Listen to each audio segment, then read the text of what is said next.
Good afternoon and welcome to Broadband Breakfast Live Online. I'm Drew Clark, editor and publisher of Broadband Breakfast.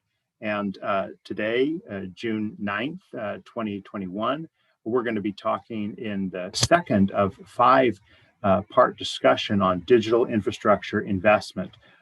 We did this conference a year ago on digital infrastructure investment about the joining of the broadband and investment communities. We hosted it conjunctly with the Broadband Community Summit in September. We're going to do that again for our second annual digital infrastructure investment. And we're doing, I guess you could call them teaser shows or preview shows in advance of assembling our final agenda for digital infrastructure investment in September 27th at the Broadband Community Summit.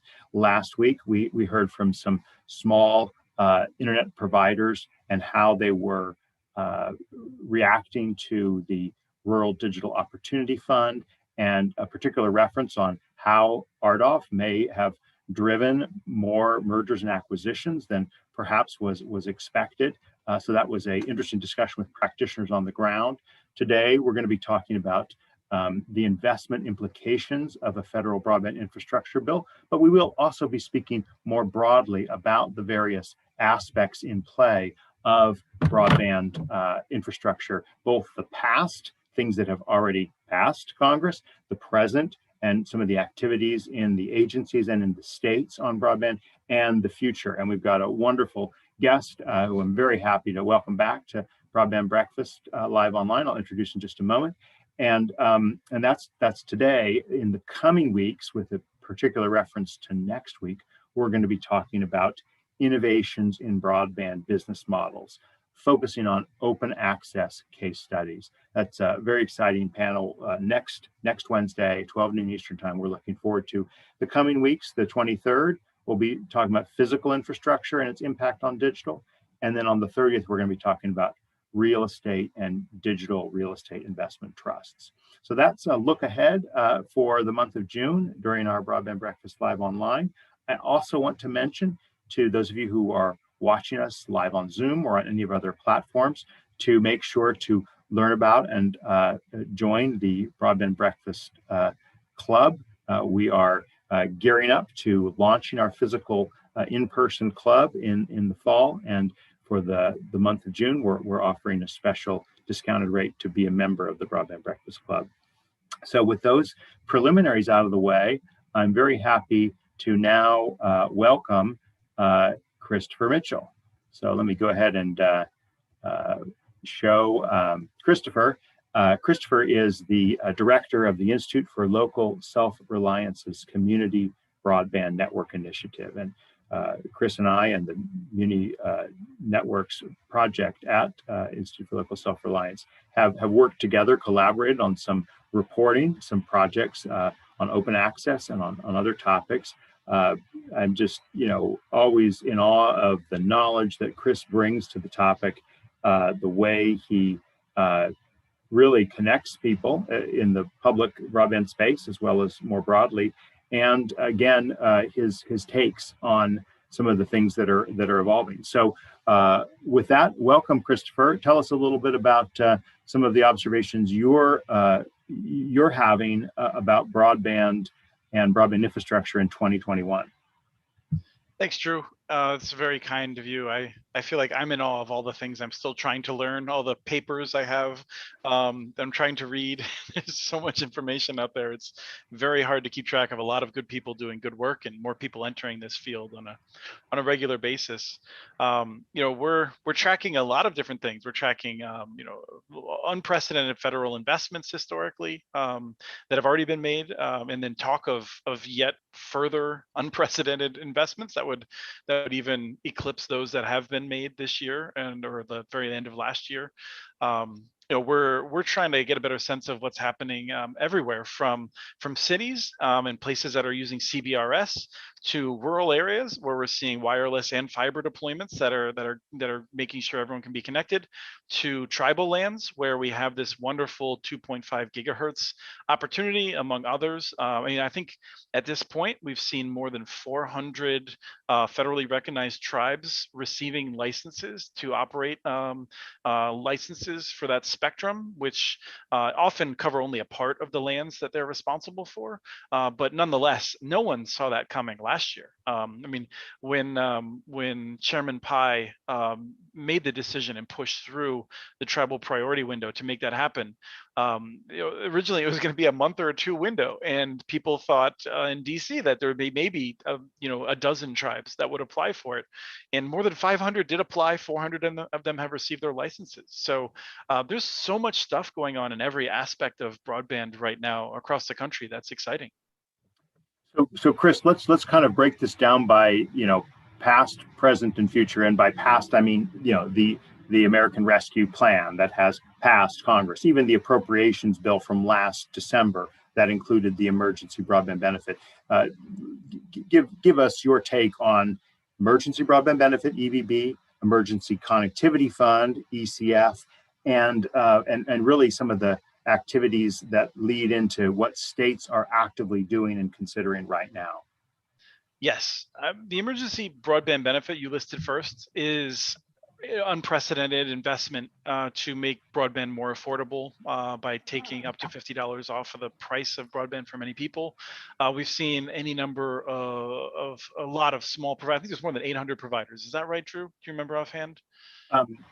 The number that have already signed up for it, is that the number of providers? Yeah, I think there's like 800 providers that have signed up for it, and we have well over 1 million people taking advantage of it. And I'm hearing that providers are struggling to use the system. The system that allows them to catalog them has not been functioning optimally, let's say.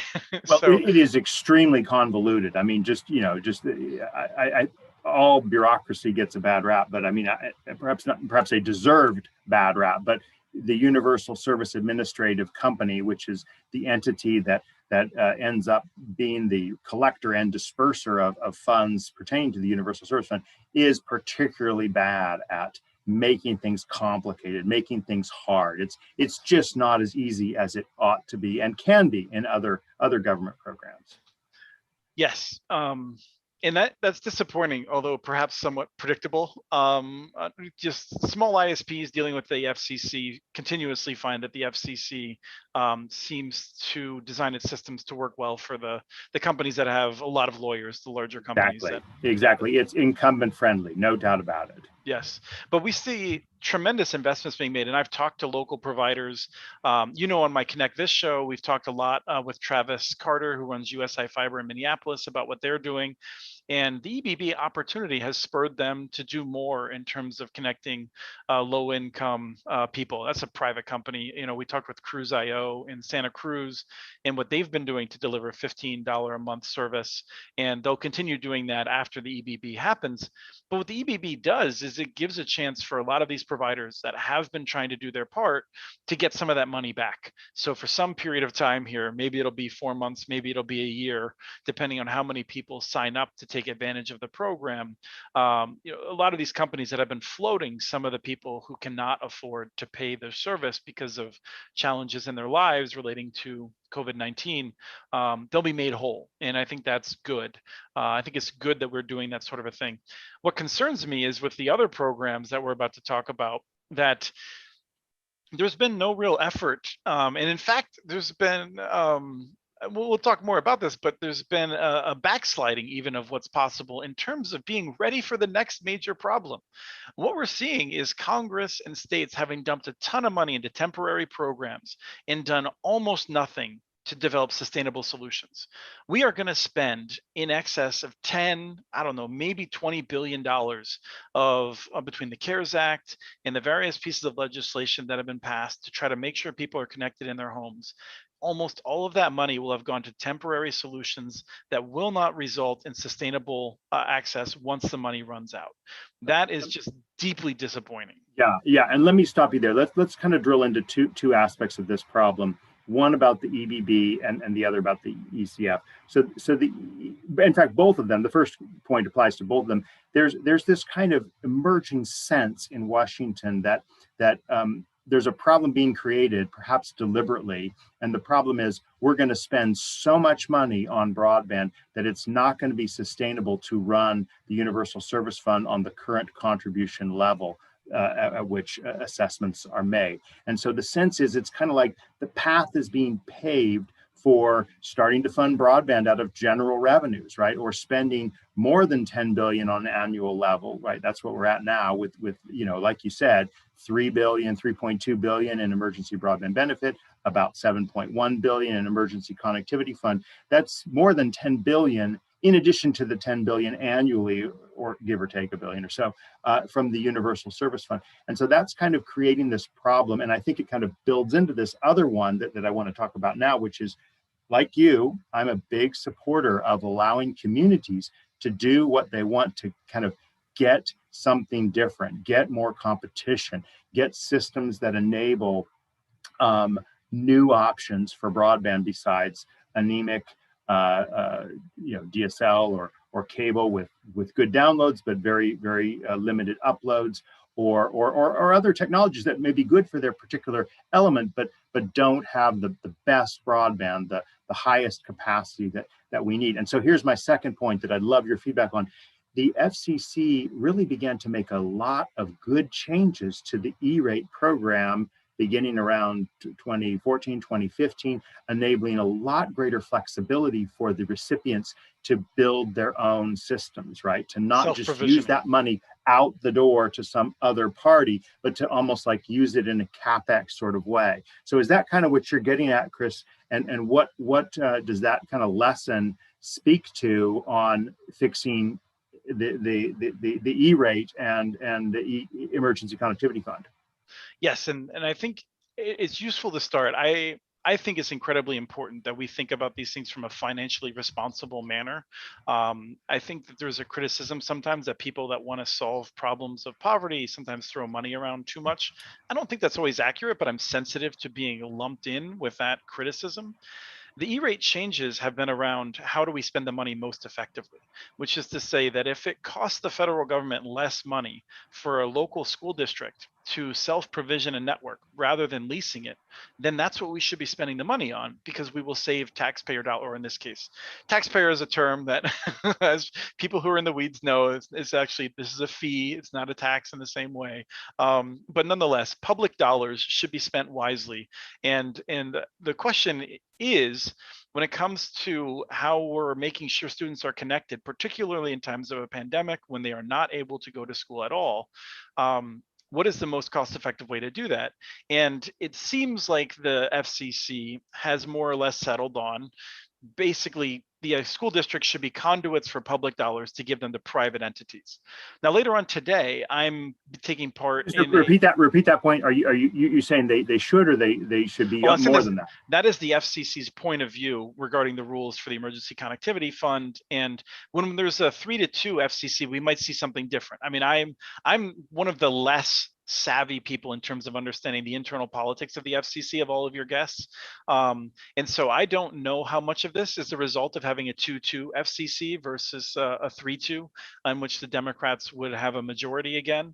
And so I don't want to cast too many aspersions on it, but I find it deeply frustrating that there is billions of dollars available, and there are school districts that have been self-provisioning networks. And here was where we're talking about self-provisioning, where historically, as you mentioned in E-rate, this is how the schools themselves are connected. And I think there's still some people that want to change that, but I hope that's more or less written in stone, that if it costs fewer public dollars for a school district to run their own wide area network, connecting their school facilities and provisioning themselves, then we should do that. The next step in it, though, is this question of, to the extent that kids need to be connected in their homes, and the school districts are paying some amount of money for that with federal dollars, How should that work? Should that just be them writing checks to Verizon, T-Mobile, AT&T for hotspots, and maybe Comcast and Charter Spectrum for their wired like Internet Essentials type programs? And let's just be very clear with this: of them, Comcast Internet Essentials is probably the only one worth really supporting of those kinds of programs. I think Comcast does a far better job. It takes it much more seriously than certainly Charter Spectrum does. But should that be the only option? Or should we allow schools where, again, we see an opportunity that we can save public dollars and get a better result to self-provision their own networks? And that's where later on today, I'm taking part in a Department of Education webinar. It's related to a publication that they've just put out, in which we're talking with 6 different school districts that have built LTE or other wireless networks to connect kids in their homes. And we're going to draw lessons from that, how they did it and that sort of thing. But the EFCC is discouraging that. And I think this, I just want to say, like, I do think this is complicated. I don't think school districts should be responsible for connecting people in their homes. But when they're stuck and they have a significant number of students that cannot get connections, I don't think we should blame them for the ones that want to try to do that, the ones that feel that's necessary. I think we should be figuring out ways of supporting them and not telling them we'd rather have you giving out hotspots that may or may not work in the home, rather than building a network and operating it yourself, even if that's more cost effective. So this gets into that second thing. The Emergency Connectivity Fund does not really allow communities to build their own networks unless there's no alternatives. No matter how much better the public alternative is for self-provisioning, if there's a private alternative, the rules basically say they have to go with that. That's just a poor use of taxpayer dollars, public dollars, and it's bad policy. So why do you think, again and again, maybe this goes into the tea leaf reading component of the discussion. I mean, is it worth kind of fighting this battle and saying, hey, FCC, you got this wrong? Or is a lot of the energy, me including your energy, the energy of other groups, really going more to talk about the next thing coming, right? The broadband infrastructure bill. That's kind of an important question, strategy question. Yeah. So if you're running the FCC and you have an ambitious agenda, you are facing remarkable power from the cable and telephone companies, who not only can certainly lobby within the FCC, but they will be whispering in the ears of the senators and the representatives who are hauling you in front of committees. So let's be very clear. There's a lot of changes that people like me would like to see at the FCC, and I don't think any FCC chair would be able to accomplish all of them. You have to pick and choose. And so I think this is an effort of the people at the FCC that care about getting this stuff right, or maybe being strategic and saying, we are going to fight to make sure that there's good language moving forward, that we're able to develop policies that will be more effective, and we are not going to fight on this amount of money that's already been appropriated. And we see that a little bit with the rescue plan funds too, where Treasury wrote rules that are terrible. They are objectively awful in terms of being able to allow communities to address the vast majority of the people who lack home internet access today. Department of Treasury had a very difficult task. They don't have any broadband expertise in-house. Naturally, they probably don't want to be just litigating this endlessly with the cable companies. So they wrote rules that more or less take money that Congress appropriated, hundreds of billions of dollars, and then restricted them unnecessarily to encourage cities to only spend them in areas where there's basically no cable service, to be frank about it. Let's unpack this a little bit, okay? And you did go into this in a great session on your Connect This program. I believe that was it. You've got 2 programs now. I have to kind of remember whether I heard it on one or the other, Connect This or Municipal Broadband Bits. But on one of the programs, you went into this discussion. And what you're talking about now by these Treasury rules, it's not the it's not the Emergency Broadband Benefit, which was part of the appropriations bill last December. It's not the Emergency Connectivity Fund, which was part of the American Rescue Plan that's passed, if I'm getting my dates things straight. I think so. I'm confused which is which, but yes. Right. Well, that's my recollection, subject to correction or clarification. The point I'm getting at is this hundreds of billions that you just spoke about that Treasury's writing rules for, what is that exactly? Again, not part of EBB, not part of ECF, but what is it a part of? Yes, the American Rescue Plan has two major sections that authorize broadband funds being spent on infrastructure. And this is for people who really want to dig into it. Section 602 was this section that broadly gives money to counties, to cities to spend on various things such as filling budget holes, hiring and paying staff that may have been let go during the pandemic, and it has other authorized uses for infrastructure, including water, sewer, and broadband. And so, of the two different broadband infrastructure packages that are available to cities, more or less, the Section 602 program is the one that already has delivered, I think, to most places half of the money that they're getting. So major counties, local, every county, local governments, states are all getting this chunk of funds, and they can spend it on a variety of things that I just listed. They can also spend it on broadband infrastructure. There's a second chunk of funds that is $10 billion that goes to the states and is divided up among the states and also others like native lands and things like that. But most of the money goes to the states. That money can only be used for broadband related projects. In both of those programs, that second program is what I think of as a 604 program, just because I like numbers better than words. The 604 program is the Treasury Coronavirus Capital Projects Fund or something like that, I think. So the 10 billion can only be used for broadband, and then the larger chunk of money that's going to cities, all of that is authorized among many uses. Broadband is one of many uses that's authorized. Treasury Department is supposed to write the rules for both of those in terms of, well, if it's for broadband, can I spend it on this? Well, Treasury is writing guidance for that. When Treasury released the rules, it said that cities should spend the money on broadband infrastructure in areas that do not have 25.3 wireline reliably. And so there's, first of all, it's wireline. And most of us have ignored that because we're more frustrated about the reliably point.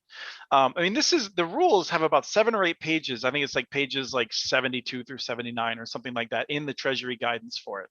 And of it, most of those words are spent talking about how if you spend money on broadband infrastructure, it has to deliver 100-100 service, 100 megabits down, 100 megabits up, because we're moving to an era in which we need a high capacity service, and we do not want to invest this money poorly. And so after having made the case that Americans really need 100 megabits of symmetrical, it then goes on to say that cities should spend this money in areas that don't have 25.3. And it cites as an example the FCC's definition that was set for broadband in 2015, although we all know that that definition is extremely likely to be updated as soon as we get the 5th commissioner named to the FCC. And so nobody's under any belief that 25.3 is adequate. And so the final thing, like as I'm on this roll right now, is that, like, you have to understand, like in Baltimore, Comcast says, and I'm not going to challenge them on it. I mean, we'll argue whether it's 97% or 100% of the city, but Comcast says more or less we can deliver a gigabit reliably to anywhere in the city. The word reliably, Comcast can deliver reliable services. I'm talking to you on a Comcast connection. My part of St. Paul is one of the more reliable parts of the Comcast network, from what I can tell. They do a great job in my house.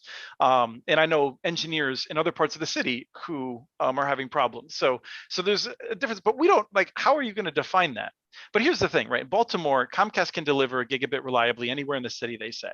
And yet half of the kids that go to school in Baltimore did not have broadband during the pandemic. And this is an issue of poverty. It's an issue of cost. These things are not addressed in the Treasury rules. But you're going to tell me that major cities that have massive poverty and finally have this one-time infusion of funds that can be spent on a permanent solution to solve this problem of high quality access, and you're going to have this language that's unnecessary and basically tells the city attorney, hey, this is going to be complicated. And so a city attorney in cities that are trying to figure out how to spend all of this money, they have many competing needs. You're making it much harder for them to spend it on broadband. And that is what the Treasury Department has done. I think there's other people in the Biden administration who are a bit horrified at what's happening. And so now there's a power struggle within the White House over this. And I don't know what to think, but it is incredibly frustrating. This is incredible. We have not discussed this 602, 604 issue that you've just laid out on our program yet. So I'm really glad you've done that. Just if you know, like, when were these issued, and are they final rules, or is there still some? It is an interim final rule, which I didn't know that was a thing, because again, I'm not the most insider person for these processes. There is a process for changing the rule. The Department of the Treasury is taking comments on them, and I believe they're taking comments through early or the middle of July. Might be around July 9th or so. I could be making that date up, but is an opportunity for people to get involved. I wrote an article about it on muninetworks.org. Angelina Panettiere at National League of Cities is all over this. She's been a great advocate for trying to educate people in the Department of the Treasury and elsewhere as to why these rules are a major problem, not just for the big cities, but for all cities. I mean, there's cities that we've talked to that were planning on using this money to build broadband to areas that are economically depressed. These rules encourage them instead to build it to places that have $1 million homes, because those homes are not served by cable networks. And this is the exact opposite of what the Biden administration wants to do. We don't want to take money out of the urban centers where we desperately need more investment in affordable networks, and instead figure out how to build to millionaire mansions. It's crazy, and it's just a mistake that they've made, and we need to see if they'll fix it. Well, great, and we'll certainly follow through in reporting on this on Broadband Breakfast, and direct to people as well to the posts that we can put for you that you've written about this. Let me come to the state issue, and we chatted a little bit about this before, about some states have good plans in your view, some states have poor plans in your view. So how does that relate to either the 602 or 604 numbers sections we just talked about, or still other programs? Yes, so states are getting a tremendous amount of money. To give you an idea, of the 604 program, which is the $10 billion fund that's split up among the states that can only be used for broadband, which could be infrastructure, but could also be digital equity. I mean, let's be clear.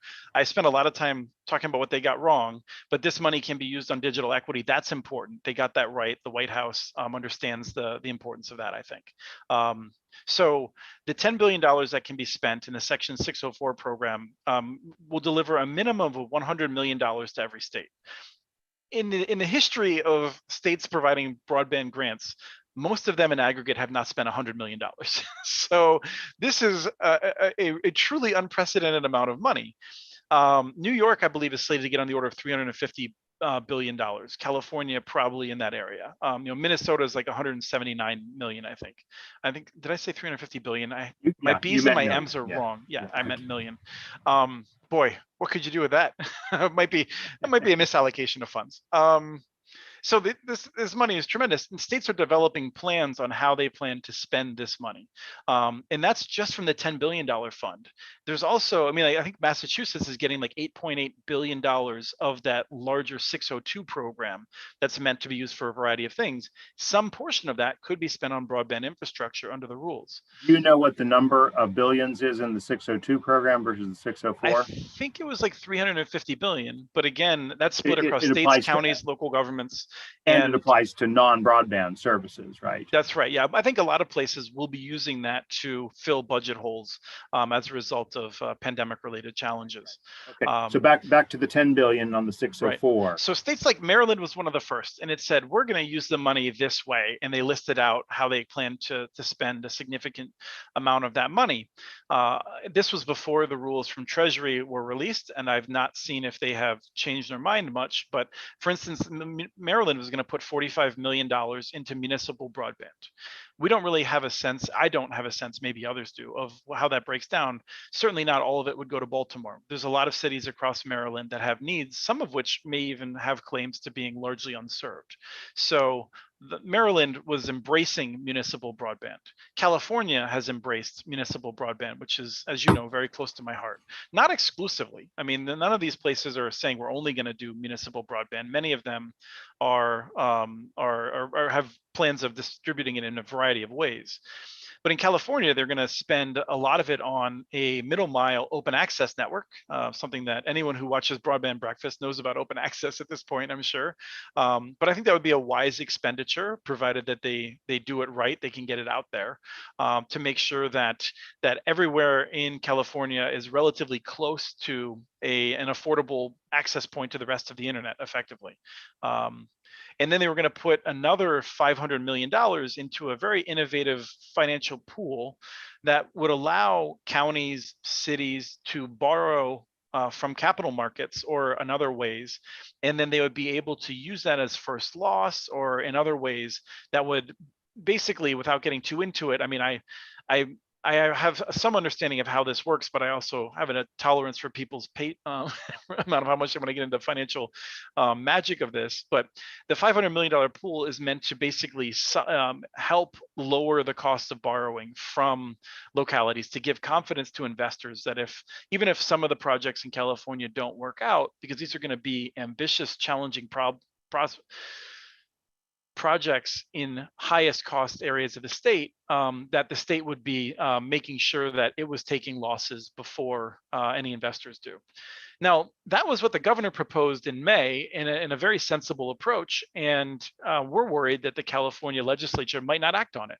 California legislature didn't do anything on broadband last year, despite good bills in the middle of a pandemic. This year, they have a $65 billion surplus. They've got billions of dollars coming in from the federal government one way or another.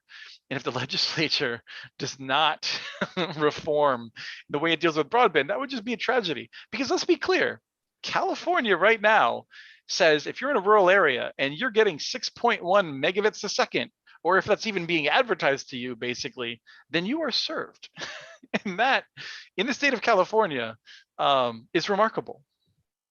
Yeah, you've definitely highlighted the juxtaposition of this model of the 25/3 being acceptable, 25 megabits down, 3 megabits up being acceptable in some ways under an oldish but still valid, still current FCC definition, whereas the administration has already recognized, hey, we're looking at 100 megabit down, 100 megabit up as the new standard. And so that's kind of a prime example of bureaucratic snafus on the order, or worse than the fact that the USDA, the U.S. Department of Agriculture, kept using a 10 megabits down, 1 megabit up standard when that had long been considered antiquated for distribution of grants and funding. What are some of the states that are not doing this right, doing or proposing to do, Chris? The main one I'm frustrated with is Idaho. Idaho has suggested that they are going to put the money entirely to private companies, which would likely build monopoly networks. Idaho is a state that, in part because of Ammon, in part because of other dynamics in the state, but I think largely through the leadership of Ammon, Idaho. You might want to just explain briefly Sure. what Ammon is. Yeah. Sure. Yeah. Ammon, Idaho is a cutting edge approach to open access. They use both an advanced approach of allowing people to switch providers, to receive multiple providers over the same wire in their homes. That's one innovation in terms of how they've done that using a next generation technology compared to other open access networks that have done a very good job with a different technological approach. Some of us believe that Ammon's approach will ultimately be the one that others move to because of it offering greater advantages technologically and more innovation. But Ammon did that technologically and also used a different financial model that is very low risk, in which owners of property pay the costs, the one-time cost of connecting their facilities. And as a result, Ammon can plausibly claim to offer the lowest cost internet access in the nation. Depending on how you calculate it, it might be as much as $44 or $45 per month for a gigabit in Ammon if you're involved in a certain way. But if you buy a brand new home in Ammon that has had the connection put in as the lot was being built, you're probably paying $25 a month for a gigabit, or I might even be getting that wrong. I think it's about $25 a month for a gigabit connection, symmetrical, and you can choose your providers on that. So Ammon really led on that. This is a community right next to Idaho Falls, which also is building an open access network with Utopia, which is a wonderful network out of Utah that overcame a lot of problems and has really blossomed just in time, is exploding right now as cities are lining up to have it expand to them in the Utah area. In the around the Salt Lake region, mostly, where most of the people in Utah live. So anyway, Idaho's has hundreds of cities, from what I can tell. I mean, like we're talking about small towns even that are interested in this model in which they want to build the infrastructure, but they do not want to offer service. I mean, this is what you would expect from a very libertarian-minded state, where cities are happy to make the kind of natural long-term investments that would enable markets and private sector investment to thrive.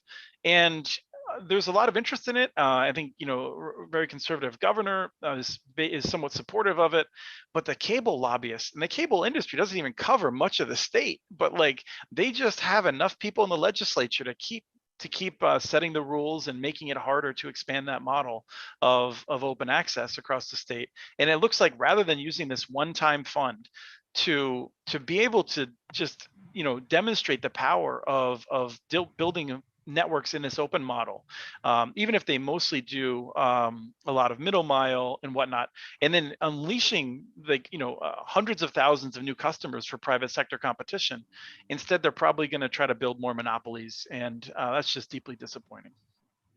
Well, so let's move on to something new and potentially more positive. So we've talked a little bit about the past, that is to say, some of the funds that have been out there, the present, and it's good to clarify the interim final nature, or at least the interim nature of these rules. So there may be some room for further activity on the 602, 604 sections, but very good to dive into this in a substantive way.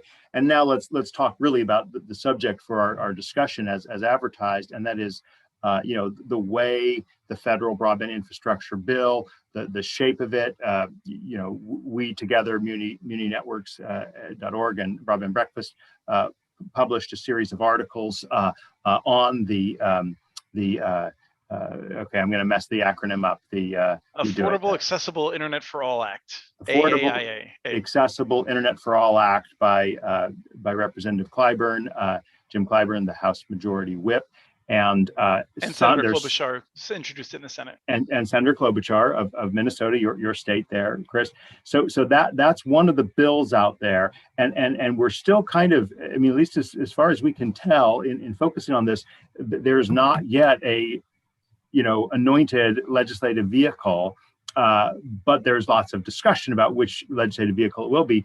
And whatever happens, everyone is expecting large sums of money. Between 65 billion and 100 billion is kind of the talked about range. And so what I wanted to really dive into is how this investment will impact the marketplace for broadband. How is the private sector, both the private sector as generally traditionally understood, like incumbents, cable and telecommunications, but also new entrants with new models, with different takes, with open access ambitions, desire to build wholesale networks and to work with local ISPs. That's something that in my legal work I do a lot of. I do a lot with those types of companies that want to do something different from what we've seen. And again, I think the trends, the macro, the large secular trends are favoring this greater open access model, but it's still not fully there yet. And so anyway, that's a lot to kind of set the table with about your view from your perspective of the broadband infrastructure legislation proposal. Yes, and I think it makes sense to set a baseline in that the conditions have changed significantly since we wrote about the Affordable Accessible Internet for All Act,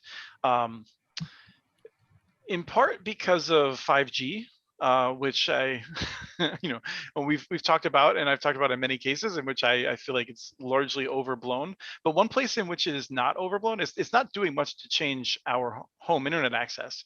But Verizon, AT&T, and T-Mobile are putting a heck of a lot of fiber in the ground to connect their small cells. And that has really changed the market for fiber optics.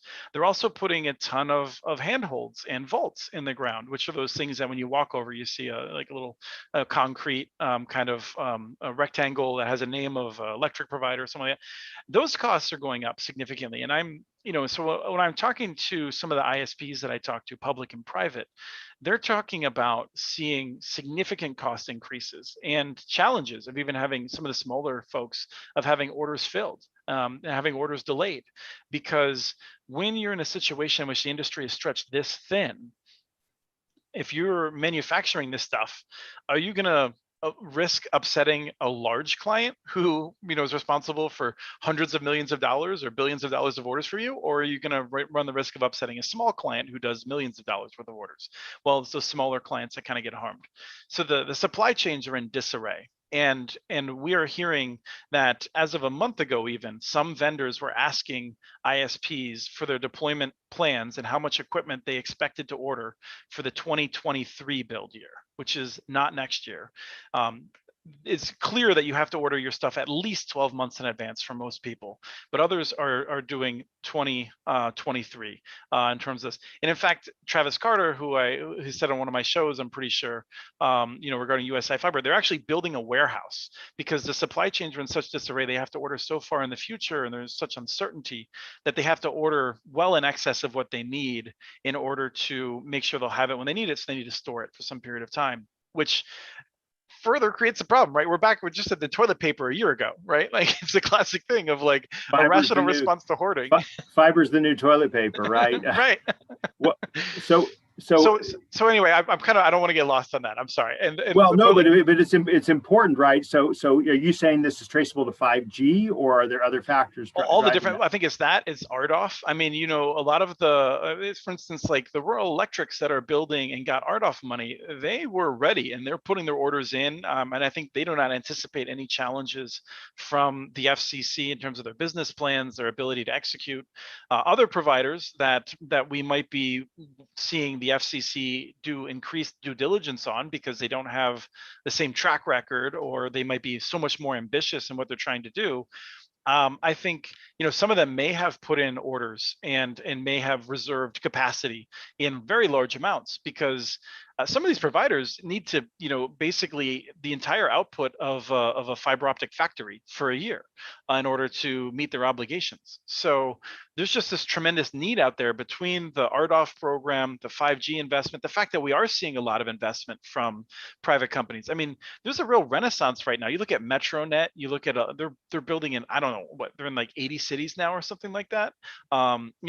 There's these companies that recognize that cable companies are vulnerable in the marketplace to a high quality fiber network.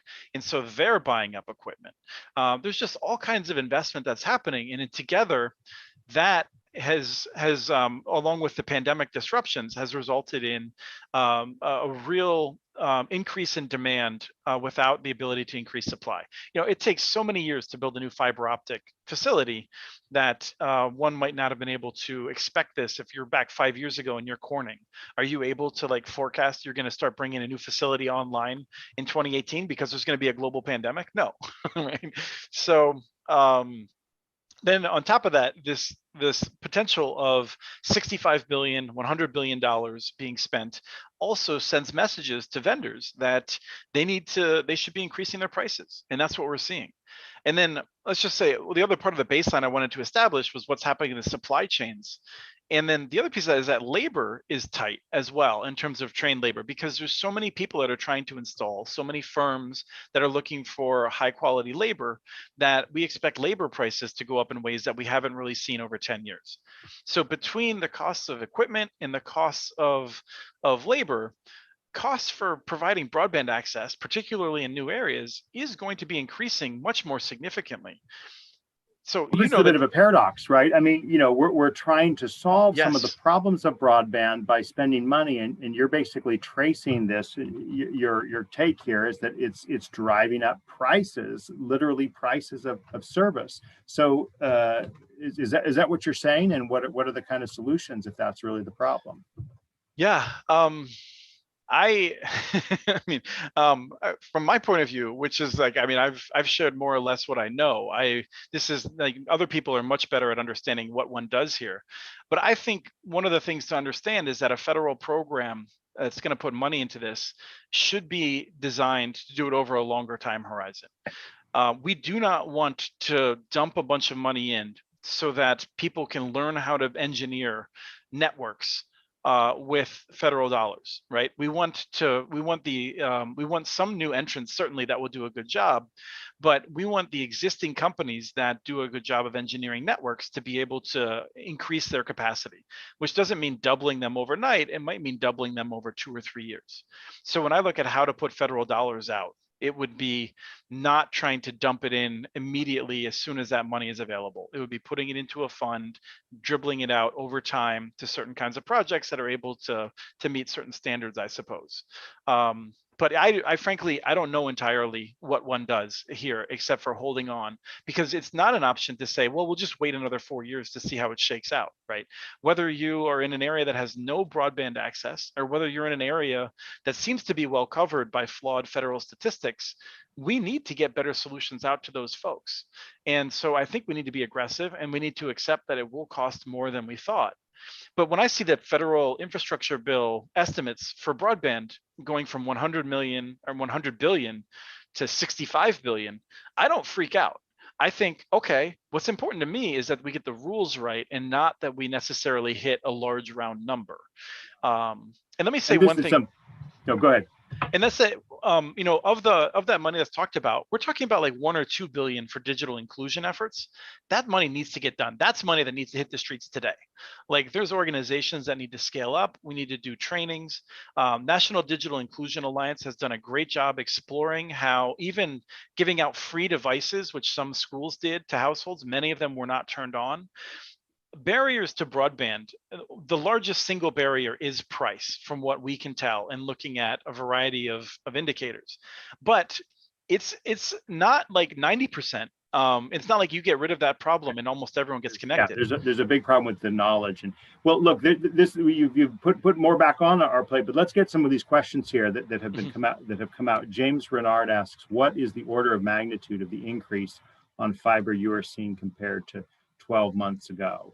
Do you want to take a stab at that? I don't know what the percentage is. I get the sense it's low double digits percent. I do know that most of the things that I've seen in terms of like messages I've gotten from people is that things are increasing in price by 12%, 15%, 20%, things like that. And then the increase in price is one thing, and then the other challenge is trying to forecast what do you need in 2 years. Because of just the scarcity then of the actual product. And so I wish I had a better answer for James. I don't, and I don't think I should be going too far out on that limb. Jeff below, I hope I got that name pronounced right, says, since there are other universal service funds, are you also saying that a rural hospital clinic could self-provision in order to provide connectivity to their healthcare subscribers? It's a good question. I think that when we have these conversations with different ISPs, it's interesting because some of them will tell me this space is really hard and we don't want people to get into it without a real understanding of how to work it. And they're right. And then I talk to other people and they say, you know what, like, this space isn't that hard. Like, you got to make sure you get it right. You got to take it seriously. But fundamentally, it's still harder to do electricity and much more dangerous to do electricity if you get it wrong than it is fiber. And they're right. It's like, so that their perspectives may shift. And I don't think there's any one answer in terms of like, if you are a hospital or a small hospital or a clinic in which you have an IT staff that's barely able to keep up and you're under threat from ransomware, I would not recommend that you start self-provisioning a fiber network. But I think in many cases, healthcare is these larger systems. And I think in many cases, they already are self-provisioning. I think they found that it's much more cost effective when you're talking about maybe needing hundreds of gigabits per second, that you're doing it yourself and you're able to fix things immediately rather than having to wait on hold, with an enterprise account somewhere for a larger ISP. So my sense is that it is something that it can be done in many healthcare systems, and to the extent that it shows itself to be cost effective, then it should be encouraged.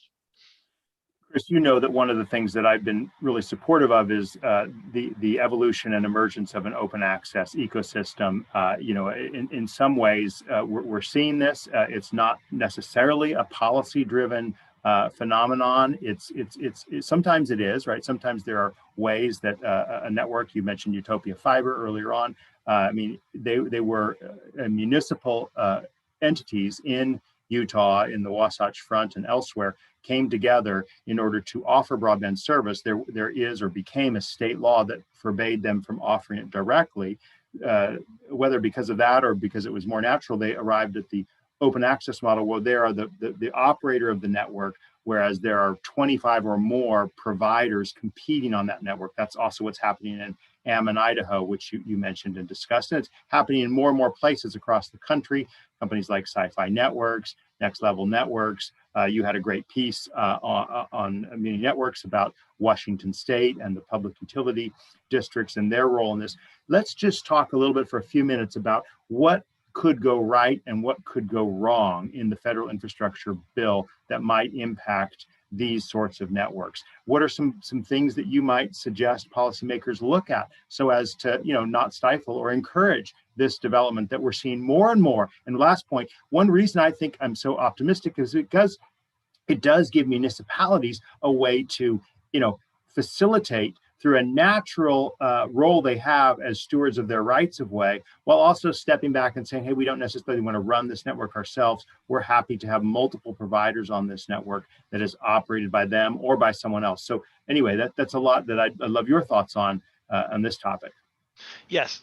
The first thing is something we haven't covered, which is that one other thing that the infrastructure bill would do, if it's able to be passed, and if it's passed through reconciliation, it may not be able to do, is that it would remove barriers to municipal networks.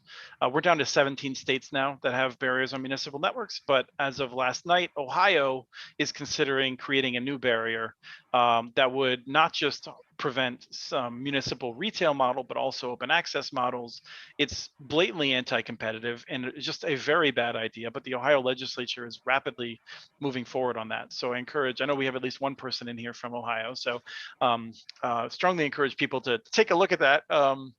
So getting rid of those barriers would be tremendous. When I look at what's happening in this space right now in terms of municipal investments into open access, I think I'm thrilled that President Biden has put such an emphasis in saying we should emphasize municipal networks and cooperatives. Both of those are correct. I think we should encourage those strongly. That doesn't mean we should do them exclusively necessarily. The bill, the Affordable Accessible Internet for All Act, would give a preference to open access networks. I think that's important.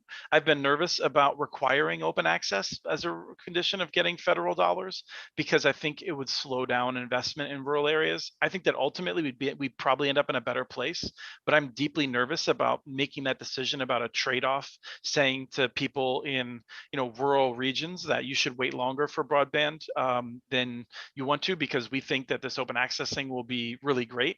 And I do think it will be great, but at the same time, I don't like telling people they have to wait longer than necessary. So I think that the option and encouraging it, but not requiring it is the right step to go in this direction. I think it would be dangerous to put too much money into just municipal networks too quickly. The number of consultants that have a real strong history in this space is limited. We are already hearing reports from communities that they are getting phone calls from people, some of whom might turn out to be good, but many of whom will not, who say, oh, in my other life before I retired, I built networks. And what they mean is they built relatively simple enterprise networks, perhaps connecting 10 or 20 locations around a metro, or even less than that. And the difference between that and building a network that's going to connect, 10,000, 20,000 premises is substantial. So I am worried about, as we see more cities and counties going into this, that they will not be able to get as much expertise as they need.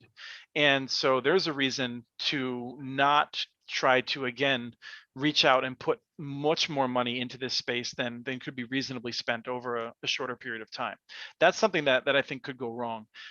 I'm much more worried about federal legislation getting this wrong and spending the money poorly than I am thinking that we desperately need this in order to make municipal networks solve more problems. We're seeing a lot of big cities, small cities, cities in rural areas, cities that are in major metros. All of them are really considering their efforts right now, and I think the federal government could help that.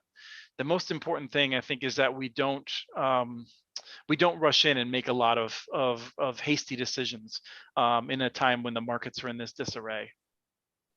What about two specific but ideas that I've heard of before, or although they may not be part of the discussion. One is to require recipients of funding to allow their networks to be open, at least in the middle mile context. That was actually part of the American Recovery and Reinvestment Act of 2009. And the second thought is whether any consideration should be given to tax credits for residents that want to invest in their own fiber network, right? And potentially assignable credit, so that we could solve some of these problems that when you do have an open access model, but there's a $2,500 cost to get it connected.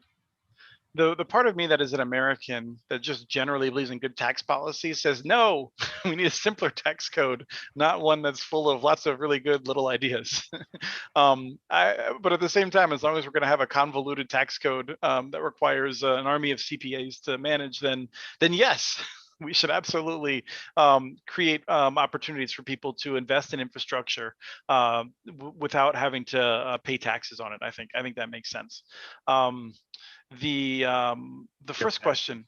The open access requirement on Right. middleman. Yeah. So the problem with the American Recovery and Reinvestment Act, I think, was that it wasn't enforced really. NTIA had no budget to enforce it, to check on it, no inspectors. That would be a prerequisite, I think, to doing that right. I don't immediately see a problem with requiring those sorts of major sort of backbone links, middle mile links of being open. We desperately need to have smart, more open middle mile to encourage entrepreneurs and small networks. So I would like that, but it has to be properly enforced. Yeah. We got a question here. This may be our last question from Cleo Huggins. What are the arguments made in support of legislation prohibiting municipal providers? Well, go ahead. Well, generally, they boil down to claims that it's unfair competition.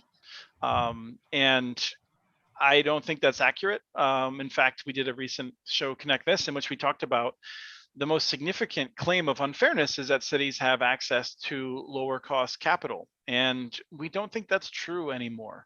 They get a lower interest rate, but they have to pay in other ways that result in the cost of capital being more common to what a number of private entities would pay. There's claims that cities would be able to use their powers, their police powers, to crack down and harm their rivals in the market. There's no record to support that doing it. And frankly, there are laws to prevent that from happening. So I do not think that's a good reason. But fundamentally, it comes down to legislators only hearing one side of the story. I often say there's no Sierra Club for broadband. The Sierra Club is active in pretty much every state, has multiple chapters in most states probably. They're active in environment.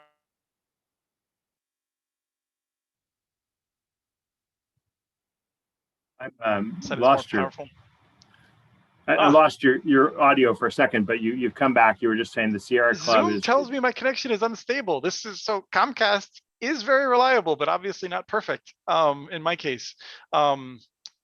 So anyway, there's no there's people like me that work, and I can't be in every state, and so most states simply don't have someone that's educating legislators as to why community networks are an important part of the ecosystem. Well, before we close out and I just preview what's coming in weeks ahead, Chris, did you have any final thoughts you'd like to give, particularly on like where the broadband infrastructure bill should go? You've made some points. Getting 65 is not terrible as long as it's with the right rules. Any final thoughts on this that our audience and policymakers should take away? Yeah, I think the most important thing that we didn't cover is there's a discussion about this word overbuilding. And if we want to talk about overbuilding, we need accurate statistics. The FCC has proven incapable of knowing where broadband is, what it costs. There's no real serious discussion about it actually collecting prices. We cannot take serious any claims about being concerned about overbuilding when we just don't even know where anything is. And so I'm hostile to that discussion about overbuilding. And there's a lot of other things that are going on that we could talk about, but I think it's important just to focus on that. I mean, people are trying to do a good job in DC, and I don't want to rain on their parade. We got to do digital equity, and we got to make sure we're building networks out to people who need it, even if there's some measure of service that overlaps where there's already a network. Well, thank you again. And before we close out and thank our guest, I do want to firstly just thank our sponsors of Broadband Breakfast, Utopia Fiber, STL Network Services, Positron Access, and Samsung Electronic America. We are grateful for our sponsors that enable us to do these programs, and encourage you, if you'd like to know more, to visit us at broadbandbreakfast.com/sponsor.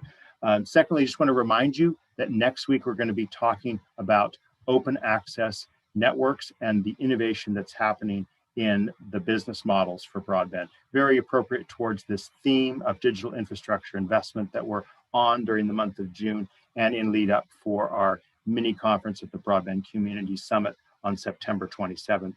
And finally, just want to encourage you to learn more about our membership program, broadbandbreakfast.com/join. During the month of June, we're offering special founders launch offer for those of you who'd like to learn more and be a part of our program. On behalf of Christopher Mitchell of the Institute for Local Self-Reliance's Municipal Networks Initiative, I'm Drew Clark of Broadband Breakfast. We'll see you next Wednesday at 12 noon.